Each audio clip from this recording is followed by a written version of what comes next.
Okay, we're going to jump into cellular respiration. If we go back just a little bit and take a look at where we are, we're in our Living Earth book, our biology text, and we're in Unit 2.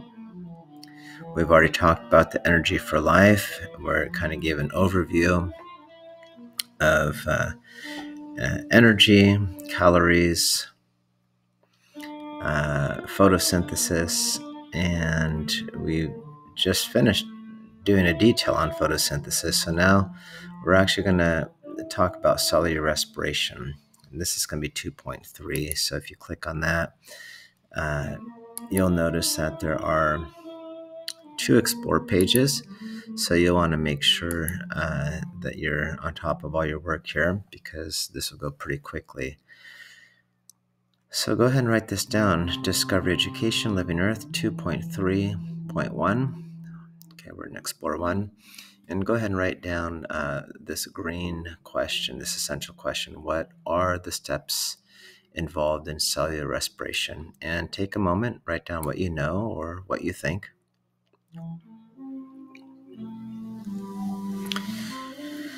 Okay, so go ahead and write down Roman numeral 1, cellular respiration. We're just taking the labels off of your text there. Defined, what is it? It's the process of releasing energy from food, right? You ate breakfast or lunch or dinner. You probably ate carbohydrates, in the simplest forms. Those are sugars. So the purpose of this is to pull out energy. You need energy. And we're going to get most of our energy through this process.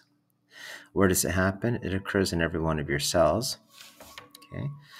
And if you take a look at what the reactants and the products are, it's really the opposite of photosynthesis. It's photosynthesis backwards. Okay.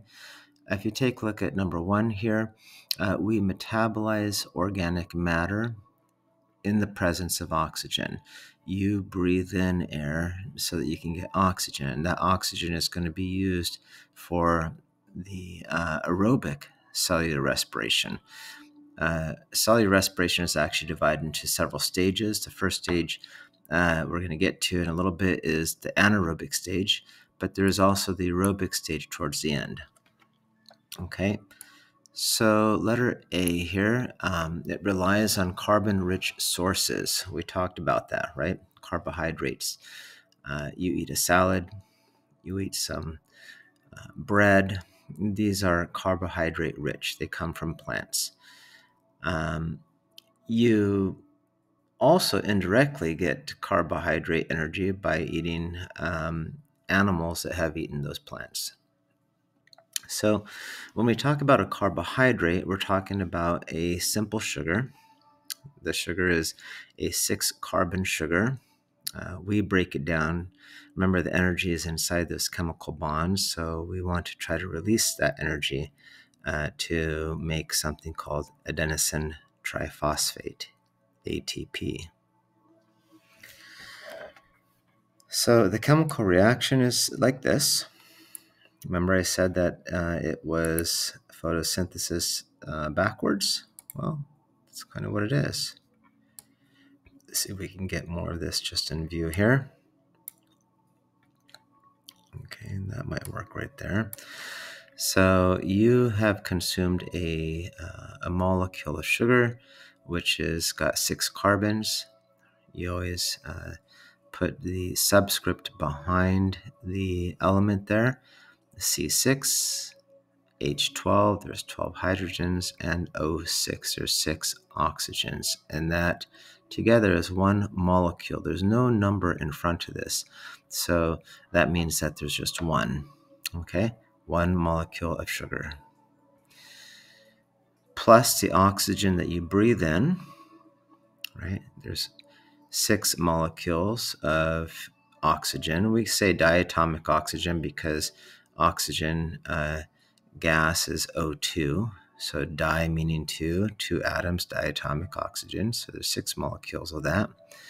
This is going to produce 6 molecules of carbon dioxide, which you breathe out. It also produces 6 molecules of water, H2O. You breathe this out as well. If you've ever breathed onto a mirror or a glass, you notice that it fogs up. That's water vapor. That's from your cellular respiration. And of course, what are we trying to get out of this whole process? ATP, energy. Okay. Your text makes a point to note that this is a exothermic reaction because you are releasing energy, right? And it's worth noting here that electrons, whenever you're releasing energy or you have an exothermic reaction, electrons are moving from a high energy state to a low energy state. Okay. Cellular respiration, if you've already read in your text, it is a redox reaction. There's constant interplay where something is gaining electrons and something is losing electrons. So that's where you get your redox reaction. And cellular respiration is a series of redox reactions.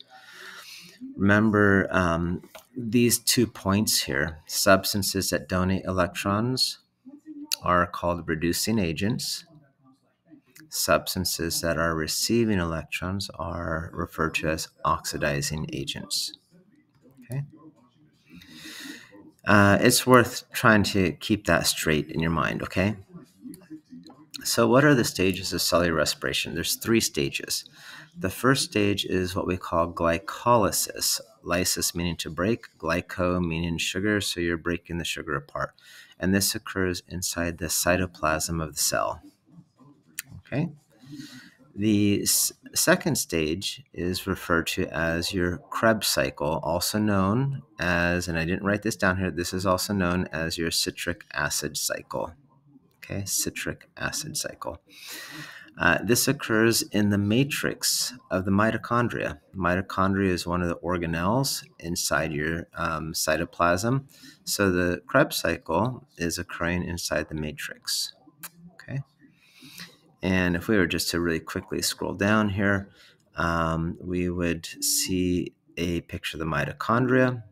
And this is where the citric acid cycle. See here, it says citric acid cycle, also known as the Krebs cycle. Okay, this is where that's going to happen. The third stage is the electron transport chain. Sometimes you'll see it referred to as ETC. I made a little side note here. This is something that was in your text. Myself, we're eukaryotes. We're multicellular organisms. Prokaryotes are single-celled organisms. Think bacteria, think archaea. When you're looking at prokaryotes, these first 2 stages are actually occurring in the cytoplasm, while the third stage occurs along the plasma membrane. Okay, so there are some differences in how cellular respiration occurs between different organisms. Okay, and that also is worth noting. So how much energy can you make out of 1 glucose molecule? You can make about 30 to 38 molecules of ATP. So let's take a look at them in detail. Glycolysis, the first stage. It's a form of anaerobic respiration. It doesn't need oxygen for this to happen. In this process, let me scroll our text over here.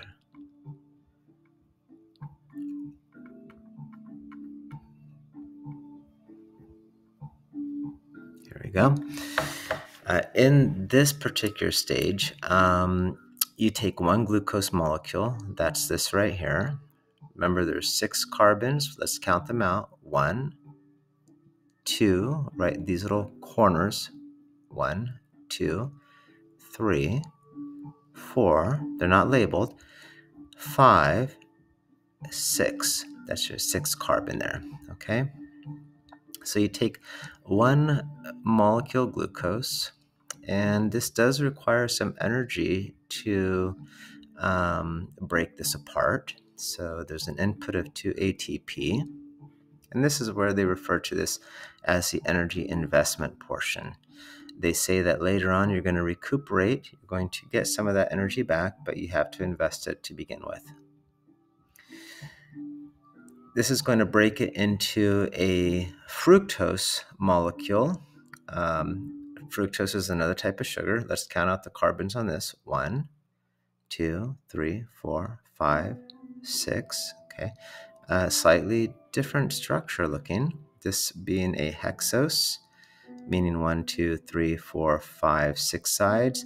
This is a pentose. 1, 2, 3, 4, 5 sides, right? So you break this into a 5-sided sugar, and what you've effectively done is you've created 2 molecules. They're referred to as glyceraldehyde 3-phosphates. There are 1, 2, 3 carbon, 3 carbons in each of these molecules. So here's molecule 1, here's molecule 2. And now look at what you're producing. You're going to start producing some NADH, 2 of them, and you're going to produce 1, 2, 3, 4 adenosine triphosphates. Now this part here is important. Not only are you producing some ATP, you also are going to produce 2 molecules of pyruvate. That's important. Okay. Now remember, you invested 2 ATPs, you got 4 out. So how much did you end up gaining out of this whole process? Well, 4 out, 2 you invested, 4 minus 2 means 2. So you got a net of 2 ATP. Okay. So, and that's what we kind of wrote down here. This process takes 1 glucose molecule, breaks it into 2 molecules of pyruvate. 2 ATPs are invested, 4 ATPs are produced. Your net result is 2 ATPs. Also, you generate 2 NADHs, right? 1 and 2. And remember, these are high energy molecules, just like ATP. They will be used later on. Okay. So let's go to the second stage, the Krebs cycle. Okay. We'll take a look at these videos, and I encourage you to do the same just to really get a good grasp of this. The Krebs cycle, known as the citric acid cycle, takes your pyruvate. Remember, you produce 2 of them. Okay, this picture here is showing you just 1. When 1 pyruvate goes in, you're going to cleave it or break it into acetyl coenzyme A. This is important. Remember that word, acetyl coenzyme A. Acetyl coenzyme A is going to go into the citric acid cycle. It's going to produce NADH 1, 2, 3 times. Now remember, you had 2 pyruvates. So 2 pyruvates means this is going to go through 2 cycles. So 1, 2, 3, 4, 5, 6. That's the second cycle. 1 molecule glucose is going to produce 6 NADHs in the Krebs cycle. The FADH2, 1 pyruvate produced that. 2 pyruvates going into it is going to produce 2 of those. Okay? So if we take a look here, the Krebs cycle, the 2 pyruvate molecules from glycolysis are converted to acetyl coenzyme A, which occurs in the mitochondria. Okay, this is happening inside one of your organelles. The acetyl coenzyme A is going to donate electrons to another molecule, making citrate. The Krebs cycle produces 3 molecules of NADH, 1 molecule of ATP, 1 molecule of FADH2. And here we go ahead and talk about how, because there's 2 pyruvates produced from glycolysis, you're actually going to double those numbers up. And you can see the doubling. 3 actually becomes 6. 1 molecule is going to become 2. 1 molecule of FADH2 is going to become 2 of those as well. And that's because of the 2 of those that you produce, okay? All right. The third and final stage, the electron transport chain, ETC, This is where most of your ATP is going to be produced. You got to remember, how many did you produce in stage 2? Only 2. How many did you produce in the glycolysis stage? A net of only 2. So far, in the first 2 stages, you've produced 4 ATP. Remember, we said you're going to produce 30 to 38 of them. So where did the rest of them come from? This is third stage, electron transport chain. Okay. So here, your high energy molecules, NADH and FADH2, they're going to do most of the work here. Your electron transport chain is a series of protein complexes inside the membrane. This is kind of showing the transport of electrons from the beginning to the end on the electron transport chain.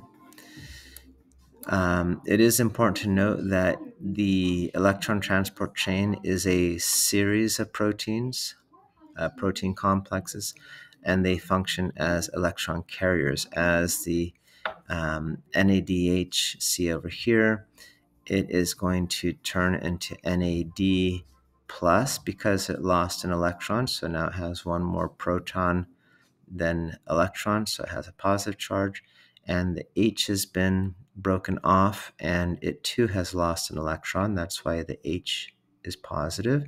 So here's your 2 electrons right here. And you can see those 2 electrons are going to be transported through this electron transport chain. Okay. Now, as these electrons are being transported through here, their purpose is actually to build up a high concentration of hydrogen ions, H in, H out, H in, H out, H in, H out. You're trying to build up like a dam of water. You're trying to build a high concentration of hydrogen ions across the membrane.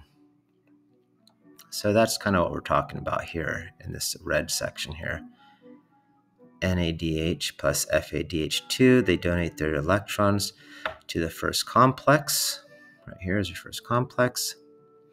As the electrons move through the electron transport chain, the energy released is used to pump hydrogen ions across the membrane.